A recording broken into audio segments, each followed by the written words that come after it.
yang nanya bang, kasih kesempatan lain nanti abang terakhir ya. Boleh. Apa dulu satu orang yang mau bertanya?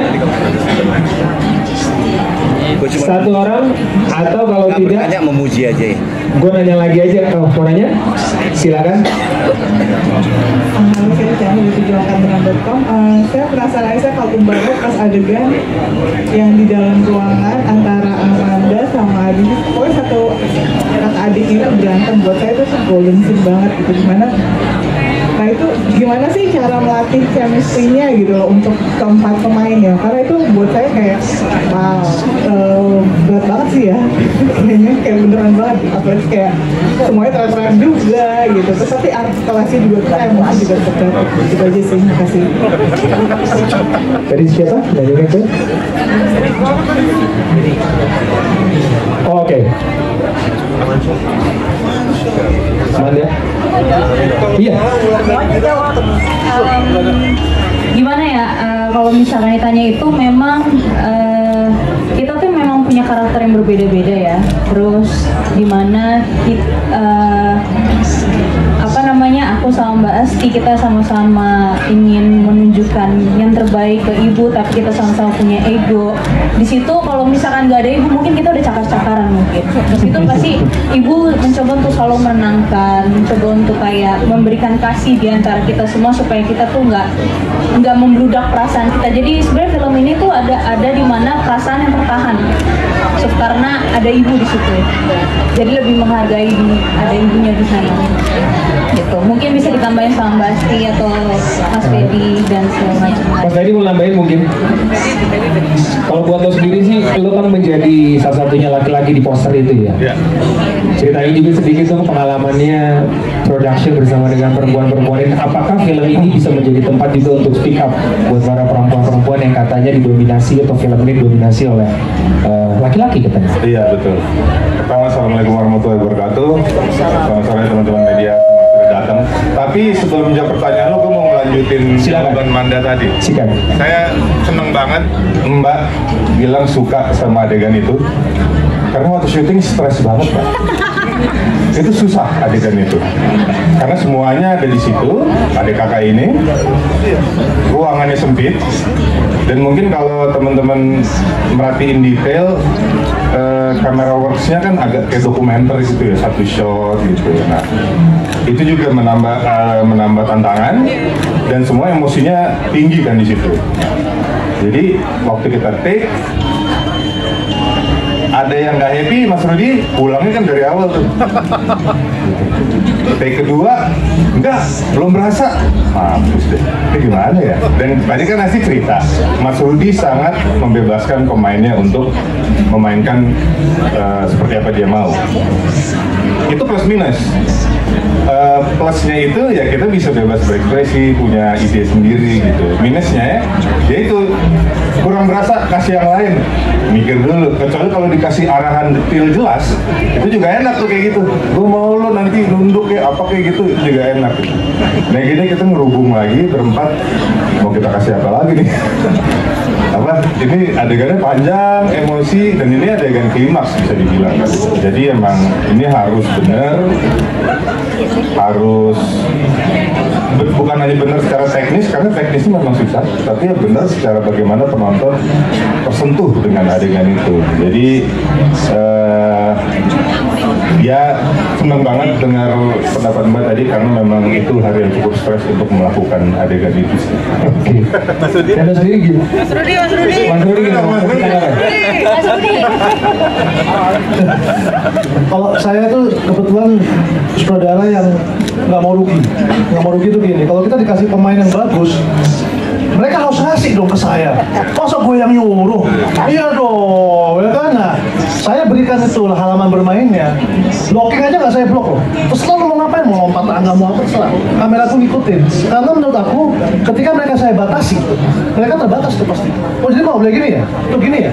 Meskipun mereka udah terbiasa di blocking ya. Tapi ketika gue kasih halaman bermain yang luas, itu gue happy banget karena pertama mereka akan membuktikan sendiri bahwa sejago apa sih masing-masing ini. Kan gue nggak ada safety net, gue nggak ada alat penyelamat buat mereka kalau salah.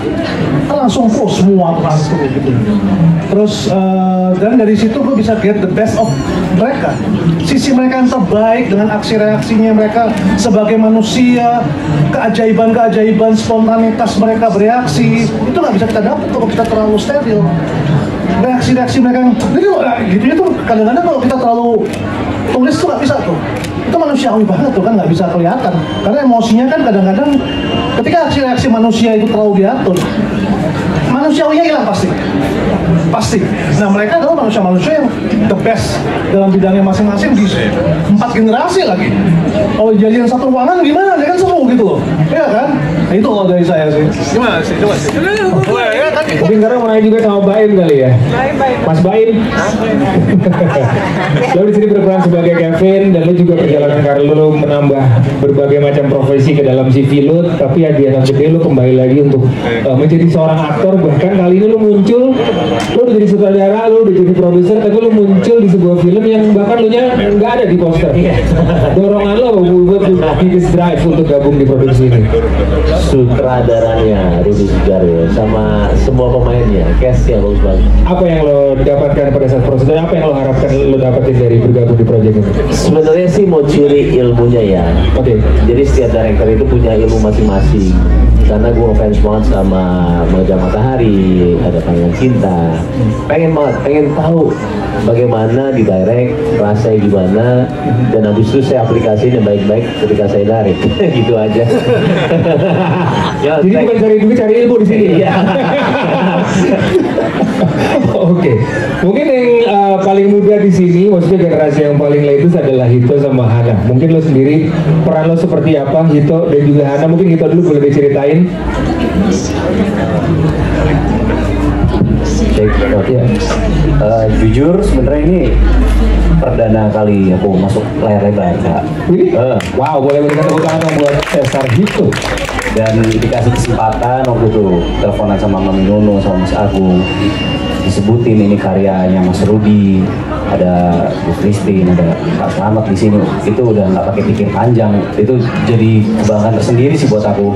Karena wow, sekalinya diajakin main film, isinya legend semua di sini. Ya kan? Jadi udah nggak pakai pikir panjang. Apalagi emang aku juga ngefans sama karya-karya Mas Rudi, ngikutin semua mulai dari Ada Apa Dengan Kita. Nggak dibayar katanya itu di sini. Apa? Nggak dibayar? Oh dibayar.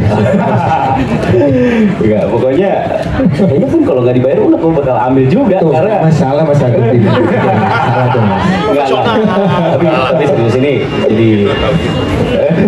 jadi apa ya, aku ngerasa terhormat bisa ada dulu di sini bersama para legend-legend ini, diajakin main bersama. Apalagi aku sempat sebelum aku cuti kemarin 2 tahun itu karena ada baby, aku dapat project tuh mainin sinetron, versi sinetronnya dari Badai Pasti Berlalu, bareng Mami Nono juga, dan di situ karya besar dari Om Slamet dan Bu Christine di situ. Jadi wah, menarik ya, penasaran ya. Gak bisa ngomong apa-apa lagi lah, intinya bener-bener puji Tuhan, bersyukur bisa ada di sini, bisa dalam satu karya bersama para legend ini. Congratulations Hito. Hana boleh ceritakan pengalamannya bergabung di Bila Esok Ibu Tiada? Halo. Oke, jadi pertama kali banget aku ditawarin untuk gabung di project ini, seperti biasa aku akan nanya siapa sutradaranya. Lalu dijawablah sama Mas Agung, Rudi Sudjarwo. Oke Mas, gak pakai pikir panjang. Han, baca dulu naskahnya, nggak boleh gitu. Oke.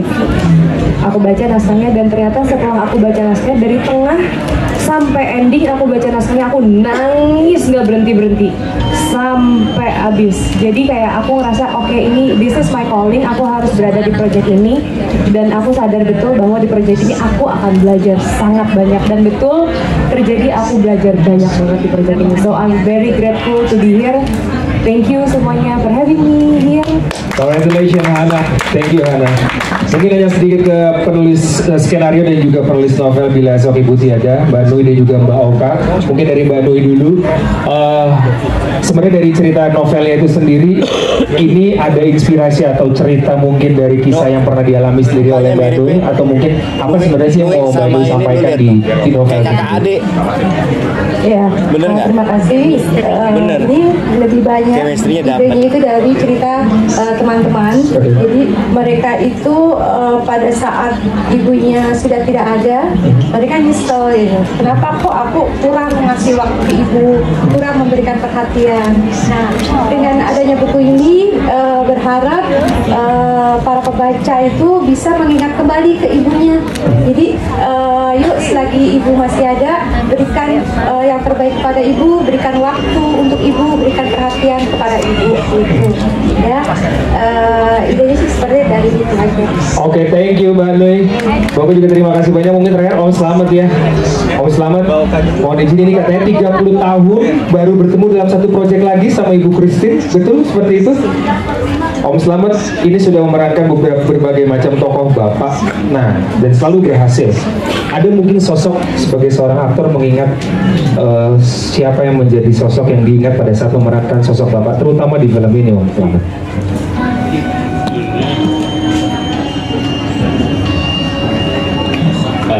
Sebetulnya saya tidak mencari, kita mencari barang-barang yang paling bagus, yang paling berat, yang paling tidak enak.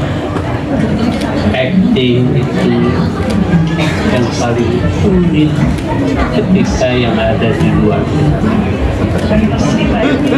Rudi sudah bilang,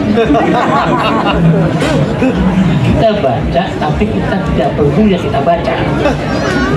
Kita membaca tapi apa reaksi dari kamu baca itu memang betul yang dikatakan buat gue. Oke. Marlon Brando bilang sambil kayak Don Corleone gitu. Ya, Corleone. Acting yang terberat adalah acting yang tidak ada dalam naskah, di luar naskah. Kerjaan kami latihan dengan Rudi, kerjanya nyari apa di belakang. Jadi bayangin, kita udah apa nggak penting, ngapal buat apa? Rudi nggak perlu hafalan, Rudi perlu apa yang merasa gitu. Nah, jadi buat saya soal Bapak ini gak macam-macam Bapak, tapi memang yang paling menarik sutradara itu Jarwo menggali pemainnya menjadi sahabat dia, menjadi sahabat kreatif dia. Itu penting. Karena masalah ada ini ya, ada pengalaman sama anak loh, kita ya. Ada anaknya pulang ke rumah malam, udah itu di depan pintu, di depan mobil rumah, mobilnya aku dengar, kenapa nggak masuk? Saya lihat, udah 5 menit, 10 menit, 15 menit, apa? Kalau nggak turun, gue lempar batu. Terus udah turun lah baik, kalau pacaran di rumahnya. Sudah dia sebentar di perasaan Bapak. Mungkin Bapak semua sama. Waktu saya lihat istri saya digosipin apa, saya nggak marah. Kalau begitu anak saya bersandar di pundak laki-laki, cemburunya luar biasa. Seperti ya, itu bilang, jangan kampungan mas, jangan kampungan mas, jangan kampungan mas. Tapi anak itu luar biasa, gak takut sama dia. Kalau aku baru pulang dari Bangkok, kalau kamu lakukan lagi, gua suap pekal. Tetap juga gak marah gitu. Rupanya kamu tolong malu. Oh iya. Ya, itu jadi kamu udah siapain? Nanti kemarin. Ya, bervideo. Sudah sampai sini, lomba. Oh, dari dulu. Diambil baru di. Rupanya dia itu teman kita adalah itu penting. Berarti antara pemain dan sutradara itu sutradara bisa lakukan. Orang produksi, seperti diri, seperti apa itu luar biasa. Jadi teman-teman kreatifnya adalah pemain. Apalagi dapat jadi pemain udah banyak sekali itu dah pengalamannya ya kan. Jadi tinggal ngambil aja. Jadi kira mari kita tepuk tangan sekali lagi baru sudah. Siap. Terima kasih Om Slamet. Jadi sebelum ke Mbak Oka terakhirnya untuk penulis, Mbak Nunu juga mungkin yang belum menjawab pertanyaan saya. Mungkin dari semuanya agak relate mungkin dengan Mbak Nunu juga punya anak-anak yang juga sudah cukup besar. Mbak Nunu juga dikenal sebagai orang yang emosional. Sudah nonton filmnya Mbak Nunu? Sudah dong. Sudah. Apa emosi yang pertama kali muncul setelah keluar pertama kali menonton film ini Mbak Nunu? Ini film relate banget. Pertama terima kasih semua sama teman-teman yang udah datang dan untuk mensupport kita. Ini film sangat relate banget, makanya tadi waktu Mas Rudi bicara tentang ibu saya yang udah 90 tahun, karena ibu aku juga udah 88 tahun yang sekarang hanya tiduran aja gitu. Jadi perjuangan ibu saya sama banget sama di film ini, dan perjuangan saya juga sebagai yang membesarkan anak sendiri juga kena di saya. Dan sekarang saya juga sebagai anak yang sibuk banget, kadang waktu buat ibu tuh suka ya kurang gitu. Terus sama di sini juga ada kakak beradik yang selalu minta salah-salahin segala macam, dan saya anak bungsu. Udah persis banget filmnya sama saya, dan mungkin banyak banget di luar sana yang relate juga. Jadi saya kalau ditanya kayak gini pasti meneteskan air matanya nggak bisa habis, dan saya bersyukur banget bisa dipilih juga ikutan main di dalam sini. Bahagia banget bersama Mas Rudi dan para legend, semua senior-senior saya dan semuanya yang top banget. Terima kasih banyak semua untuk supportnya. Terima kasih Mbak Nunu. Terakhir mungkin singkat boleh Mbak Oka menambahkan, ada kesulitan mungkin untuk mentransformasi dari novel menuju ke penulisan skenario, dan mungkin sebelumnya lebih banyak drama-drama berdarah tanda kutip di rumah tangga, kali ini drama yang sangat menyentuh. Boleh diceritakan proses mentransformasi ke penulisan skenario? Ya, yang jelas ini banyak pengalaman sendiri sih Mas Ben, terus ya tentu berkaca dari pengalaman teman-teman juga. Kesulitannya mungkin pada saat itu adalah menentukan karakter, karena banyak sekali ya karakter kakak beradik itu kan banyak sekali ya. Kita bisa pilih salah satu dan konfliknya pasti akan beda-beda, beda karakter, beda konflik. Jadi ya waktu itu tantangannya adalah pada saat saya, Mas Mbak Roy, Mas Agung dan Mas Rudi membentuk universe-nya gitu. Tapi yang saya harapkan, boleh saya satu harapan ya buat film silakan, ini? silakan. Adalah kalau nanti film ini sukses ya Mas Agung, saya berharap semakin banyak produser-produser film Indonesia yang mau membuat film-film keluarga kayak gini. Amin. Yang lebih membahas tentang keseharian, yang relevansinya sangat dekat dengan calon penonton kita. Siap, thank you Mbak Oka. Boleh berikan tepuk tangan untuk produser, sutradara dan juga seluruh pemain dari film Bila Esok Ibu Tiada. Silakan teman-teman. Oh, satu ya. Boleh. Oke, boleh satu, boleh. Makasih. Boleh. Mohon maaf ya tadi Dinus. Satu deh terakhir. Ya, salah satu fungsi kritik film itu adalah memuji. Siap. Jadi saya ingin mengapresiasi Mas Rudi.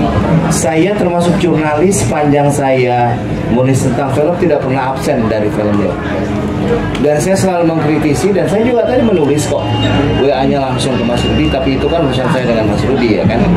Film ini baik, film ini saya suka sekali, sangat related dengan hal yang saya alami. Saya bilang tadi dengan Dinda Christine, saya justru melepas sakratul maut ibu saya itu lewat handphone Mas.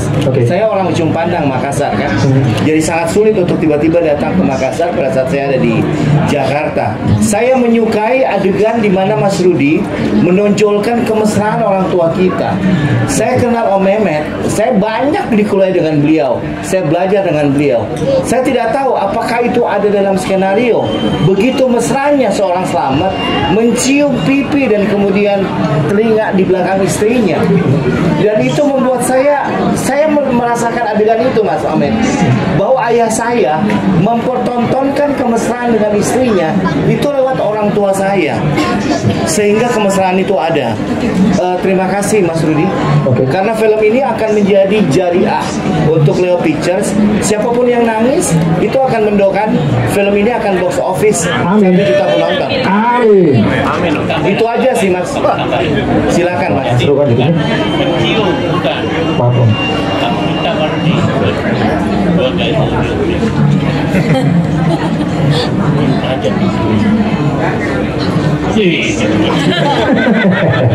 Jangan apa tuh hebatnya Jepang saya.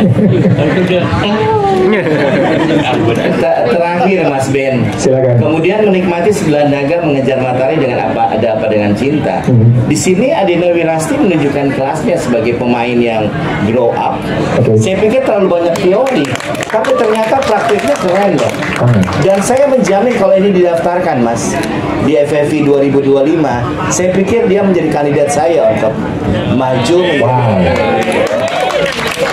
Saya memuji Olkes, Fedi Nuril ya kan, untuk persoalan tangis menangis saya pikir lu juara. Tapi dia lebih muda di sini ya, kelihatan kayak opa-opa gitu ya.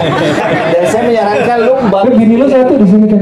Apa? Gini satu di sini. Satu.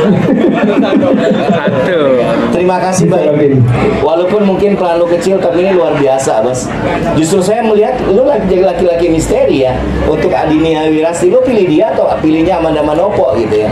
Karena ini reality dengan kehidupan sehari-hari. Terima kasih. Baik, dengan pertanyaan hanyalah sebuah pujian untuk film Bila Esok Ibu Tiada.